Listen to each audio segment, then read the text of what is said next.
এই ফুলটার রংটা খালি দেখুন, ফুলটার নামটাও খুব সুন্দর। এই নামটা জানার কথা নয়, কারণ নতুন এসছে। ফুলটা দেখুন কি সুন্দর, এস আমার তো এত ভালো লাগে এই ফুলটা, অপূর্ব সুন্দর। আহা হা হা, খুব ছোট একটা 8 ইঞ্চি টবে হয়েছে দেখুন। ফুলটা খালি আমি দেখাই আপনাদের। এই ফুলটার নাম হচ্ছে, আপনারা কি বলতে পারবেন না আমি বলে দেব?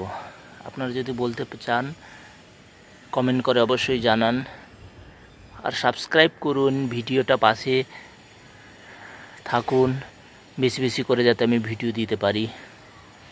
আপনাদের উৎসাহ বাড়লে আমি নতুন নতুন ভিডিও আরও দেব। কয়েকদিন ভিডিও দিইনি, কারণ শরীরটা আমার ভালো ছিল না, তাই ভাবলাম আজকে আপনাদের সাথে একটু শেয়ার করি এই একটা নতুন ফুল নিয়ে। Thank you so much. ফুলটার নাম যদি জেনে থাকেন অবশ্যই কমেন্ট বক্সে জানান। এরকম নতুন নতুন ভিডিও পেতে হলে প্রচুর শেয়ার করুন।